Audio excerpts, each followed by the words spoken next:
Assalomu alaykum. Xabar 24 kanali o'z ishini boshladi. Kanalimizda birinchi bo'lsangiz, podpisatsiya va qo'ng'iroqchani bosib qo'yishni unutmang.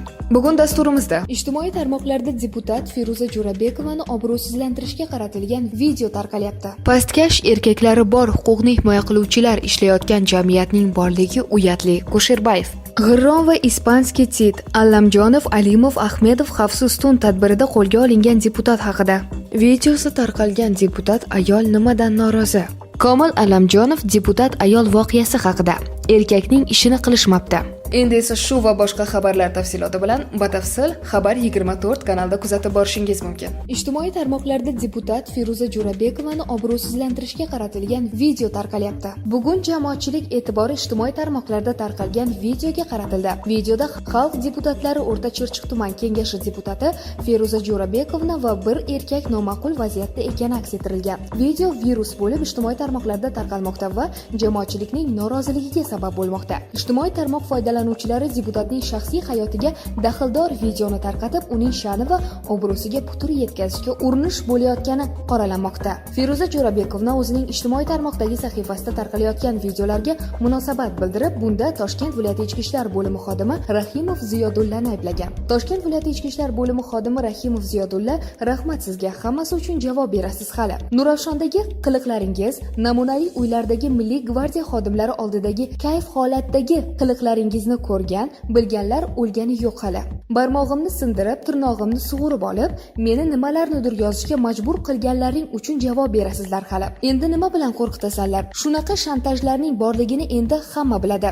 5 ta erkak meni zo'rlab nimalarni yozdirmoqchi bo'lganligini ertaga aytaman. 2-oktyabr kuni meni ne ko'ylarga solgan, zo'ravonlik qilib nimalarni yozdirmoqchi bo'lganlarning men bloger, jurnalist, deputat do'stlarimni chaqirganimda qochib ketganlaringni hammasini aytaman. Sandaqa ifloslar o'zbek erkaklari nomiga faqat dog' tushiryapsanlar. Asl basharangni ochaman, ishon, dedi Feruza Jo'rabekovna. Videodagi hodisa qachon va qayerda tasvirga olingani aniq emas, biroq vaziyat fuqaroning shaxsiy hayotiga daxldor bo'lib, uni ijtimoiy tarmoqqa tarqatish uning huquqlarining buzilishi demakdir. Pastkash erkaklari bor huquqni himoya qiluvchilar ishlayotgan jamiyatning borligi uyatli. Kusherbayev. Xabaringiz bor, bugungi kunda videosi tarqalgan xalq deputatlari O'rta Chirchiq tuman kengashi deputati Feruza Bobasheva atrofidagi voqealar diqqat markazida bo'lib turibdi. Oliy Majlis Qonunchilik palatasi deputati Rasul Kusherbayevning Feruza Bobashevaning videosi tarqalishiga munosabat bildirdi. O'rta Chirchiq tumani kengashi deputati bilan sodir bo'layotgan voqealar afsuski bizda hali ham odamlarni obro'sizlantirish yo'lida har qanday pastkash va noqonuniy usuldan foydalanish mumkinligini ko'rsatmoqda.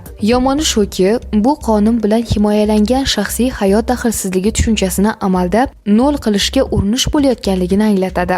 Va afsuski, bu prezident Shavkat Mirziyoyev boshchiligida Yangi O'zbekistonda inson qadri uchun degan shiorga mos olib borilayotgan islohotlarga nisbatan tamomila zid harakatlardir, dedi Kusherbayev.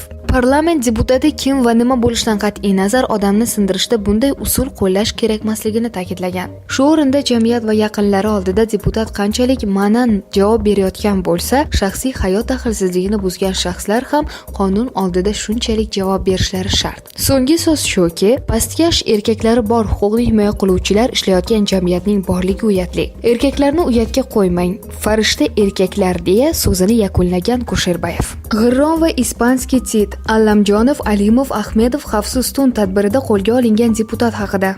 Bloger Nurbek Alimov deputat bilan bo'lgan voqeani ijtimoiy tarmoqqa e'lon qilganlarni miyasi yo'q deb atadi. Kuni kecha ijtimoiy tarmoqlarda deputat ayolning intim videosi chiqibdi. Nu shto, buning shaxsiy hayot. Uni yotgan uyiga bostirib kirib videoga olganlar esa pastkashni ishini qilishibdi. Aytishlaricha, bu ayol turli jiddiy muammolarni ko'tarib chiqqan ekan. Men tushunmayman, shu ayol qanday qonun buzganiga. Ertaga sen qaysidir hokimga yoqmay qolsang, uyingda vannaga cho'milayotgan yeringda kamera ko'tarib kirishadi-da, shu video dan skrinshot qilib, G'ishmatning yalang'och rasmlari tarqab ketgani haqida xabar chiqarishadi. To'g'risi, odamni shunaqa qilib sharmanda qilishga urinuvchilarni miyasi yo'qligi uchun ularga rahmim ham keladi. O'zbek jamiyati konservativ, bunaqa narsalarni ko'tara olmaydi. Aslida esa ijtimoiy tarmoqlarda hamma tushunib turibdi bu shaxsiy hayotga daxl ekanligini. Komil aka aytganidek, erkakning ishi bo'lmabdi. Bu ishni kimlar qilgan bo'lsa ham, maylimi qonunni buzmasdan o'zimiz bilganimizcha bemalol yashasak, deb yozdi Alimov. Feruza Bashayeva xavfsiz hudud va xavfsiz tun tezkor profilaktik tadbirida qo'lga olindi. Xabar berilganidek, Toshkent viloyatida jinoyatchilik va huquqbuzarliklarni barvaqt oldini olish, jazo muqarrarligi va qonun ustuvorligini ta'minlash bo'yicha Ichki ishlar bosh boshqarmasi va hamkorligidagi tashkilotlar bilan xavfsiz hudud va xavfsiz tun tezkor profilaktik tadbirlari o'tkazib kelinmoqda. Jumladan, tadbir davomida Bo'stonliq tuman Xumson mahallasida yashovchi fuqaro viloyat ichki ishlar bo'limiga ariza bilan murojaat qilib, Sarvar va Bahrom ismli shaxslar tuman Chorbog' Go'zal bog'i jamiyati hududida joylashgan dala hovlilarida ishratxona tashkil qilib, kunlik ijaraga berilishi va ularga shaxslarni jinsiy aloqa qilishlari uchun shart-sharoit yaratilganligi, tuni bilan ayrim axloqi buzuq shaxslar aholi tinchligini buzayotgani va bu nafaqat kattalar, balki yoshlarga ham salbiy ta'sir qilayotganligini bayon qilib, ularga nisbatan qonuniy chora ko'rishlarini so'ragan. Ushbu murojaatga asosan joriy yilning 2-oktyabr kuni Ichki ishlar bo'limi boshlig'i tezkor xodimlari tomonidan o'tkazilgan tekshiruv davomida murojaatda ko'rsatilgan dala hovli ko'zdan kechirilgan. O'sha vaqtda ham xonadonda 2 nafar ayol, 2 nafar erkak kishilar borligi aniqlangan. Ular bilan o'tkazilgan suhbat davomida alkogol mahsulotlari iste'mol qilinganligi va ishqiy munosabatda bo'lish maqsadida kelishganliklarini ma'lum qilgan. Hozirda mazkur jarayon aks etgan video tasvirning ijtimoiy tarmoqlardagi o'zaro yozishmalar orqali tarqalganligi holati yuzasidan qo'shimcha surishtiruv ishlari olib borilmoqda. Shu o'rinda qayd etish joiz, bu kabi odob axloq bilan bog'liq qonun buzilishi holatlariga qarshi viloyat ichki ishlar bo'limi boshlig'i tomonidan muntazam ravishda tezkor profilaktik tadbirlar o'tkazib boriladi. Jumladan, joriy yilning o'tgan 10 oy davomida Ichki ishlar bosh boshqarmasi xodimlari tomonidan Jinoyat kodeksining 131-moddasi bilan bog'liq 100 ga yaqin, Ma'muriy javobgarlik to'g'risidagi kodeksning 190-moddasi bilan esa 50 dan oshiq holatlar aniqlanib, qonunga belgilangan tartibda chora ko'rilgan. Bugungi kunda ham viloyat bo'ylab tezkor profilaktik tadbirlar davom ettirilmoqda. Videosi tarqalgan deputat ayol nimadan norozi? Qalampir.uz 18-noyabr kuni Xalq deputatlari O'rta Chirchiq tuman kengashining odob axloq komissiya deputat bilan bog'liq holatni muhokama qilish haqidagi xabarga asoslanib O'rta Chirchiq tumaniga yetib bordi. Ijodiy jamoa 15:50 da hokimiyatga yetib kelganida majlis o'tkazilishi hali aniq emas degan javob berildi. Oradan biroz vaqt o'tib soat 16:15 da deputat 15 daqiqa kechikkanligi sababli majlis tarqatib yuborilganligi haqida aytishdi. Shu o'rinda savol paydo bo'ladi. Majlis qachon yig'ildi-yu qachon tarqalib yuborildi? Ushbu tushunarsiz holatga Xalq deputatlari O'rta Chirchiq tuman kengashi mudiri Baxtiyor Bahoviddinovdan izoh so'radik. Jo'rabekovni men bu masalaga tayyor bo'lmaganligim uchun menga bir hafta vaqt berishingizni so'rayman deganda, bu ish bo'yicha doimiy komissiyaning qarori taqdim qilinib, bir hafta muhlat berilgan edi. Doimiy komissiyaning reglamenti bo'yicha 26-moddada deputatlik odobi bo'yicha komissiya xohlagan vaqtda o'zlari rejalashtirilib yig'ilishi va bandda ko'rsatilganidek majlisni yopiq o'tkazish vakolatiga ega. Yopiq o'tkazilganligi yoki u joyda qilingan vazifalarning hammasi bizda o'rnatilgan qonun va qarorlar asosida bo'ladi. Bu qilingan ishlarning hammasi o'rnatilgan tartiblar asosida o'tkaziladi va materiallar sessiyaga tayyorlanmoqda, dedi kengash mudiri. Shu o'rinda Baxtiyor Bahoviddinovni majlis haqiqatdan ham o'tkazilganligi qanchalik haqiqatga yaqin ekanligi borasida so'raganimizda, u shunday dedi: bugungi majlis bo'lmaydi. Bu narsa bugunga rejalashtirilmagan edi.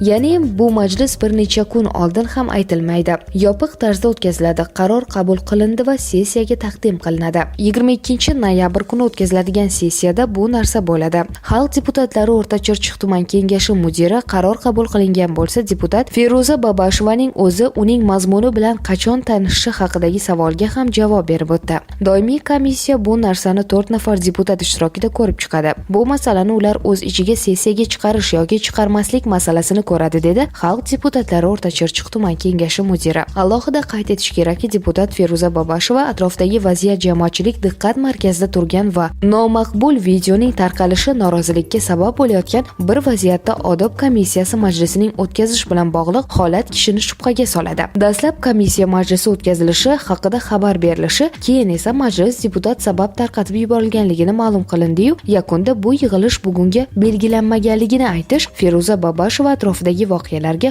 shubha bilan qarash o'rinli ekanligiga ishora qiladi. Komil Allamjonov deputat ayol voqeasi haqida: erkakning ishini qilishmabdi.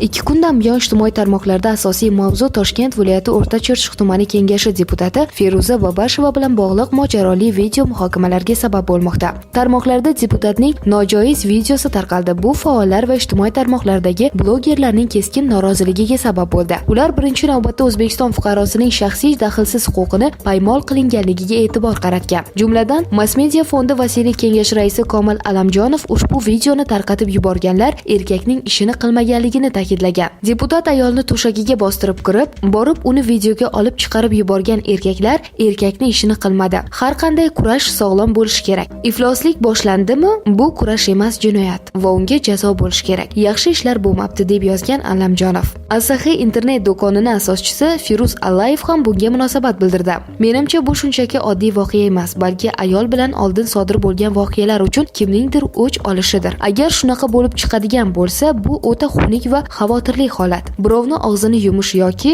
o'ch olish uchun eng xunuk va iflos vositadan foydalanishgan bo'lib chiqadi. Bunda ijtimoiy tarmoqda hatto ba'zi bir bizni himoya qilishi kerak bo'lgan organning aloqasi borligini gumon qilishmoqda. Buni tekshirishga kimgadir vakolat bo'lsa tekshirib aytar. Asosiy masala bu shaxsiy hayot daxlsizligidir. Qonun bilan moral bir-biriga qarshilik keladigan joylar hayotga uchrab turadi, lekin normal davlatda normal emas, qonun ustun bo'ladi. Shaxsiy hayot daxlsizligi bu muhim qadriyat, bu inson huquqlari masalasi. Ikki kishi bir-biri bilan xohlab aloqada bo'lishini qonun taqiqlamaydi. Agar pul aralashmagan holda ikki shaxs o'z xohishi bilan birga bo'ldimi, demak unga qarshi bunaqa hujum katta xatodir. Qo'polroq qilib aytsa, kim hayajonga berilib, moral tomondan uni haqorat qilayotganlarni tushunaman, lekin moral yoki odob axloq qoidalarini qonundan farqli ravishda bajarilishi majburiy bo'lmagan narsa.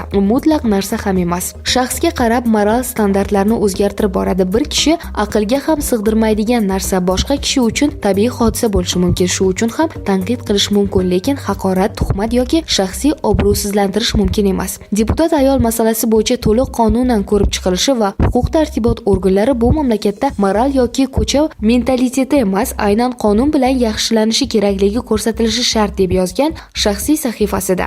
Ijtimoiy tarmoqlarda deputat Feruza Jo'rabekovani obro'sizlantirishga qaratilgan video tarqalyapti. Bugun jamoatchilik e'tibori ijtimoiy tarmoqlarda tarqalgan videoga qaratildi. Videoda xalq deputatlari O'rta Chirchiq tuman kengashi deputati Feruza Jo'rabekovna va bir erkak noma'qul vaziyatda ekani aks ettirilgan. Video virus bo'lib ijtimoiy tarmoqlarda tarqalmoqda va jamoatchilikning noroziligiga sabab bo'lmoqda. Ijtimoiy tarmoq foydalanuvchilari deputatning shaxsiy hayotiga daxldor videoni tarqatib, uning sha'ni va obro'siga putur yetkazishga urinish bo'layotgani qoralanmoqda. Feruza Jo'rabekovna o'zining ijtimoiy tarmoqdagi sahifasida tarqalayotgan videolarga munosabat bildirib, bunda Toshkent viloyati ichki ishlar bo'limi xodimi Rahimov Ziyodullani ayblagan. Toshkent viloyati ichki ishlar bo'limi xodimi Rahimov Ziyodulla, rahmat sizga, hammasi uchun javob berasiz hali. Nurafshondagi qiliqlaringiz, namunali uylardagi Milliy gvardiya xodimlari oldidagi kayf holatdagi qiliqlaringizni ko'rgan, bilganlar o'lgani yo'q hali.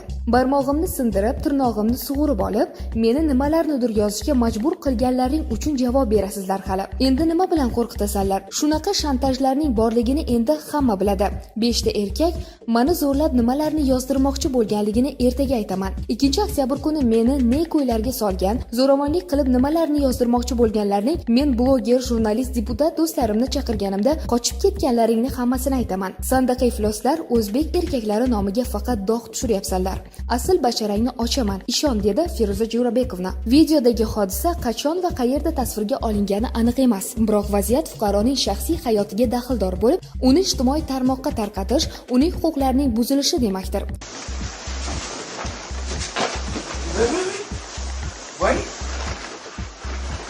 Marhamat, e'lon qiling. Marhamat, e'lon qiling. Ketdik, har kim o'zini qilgan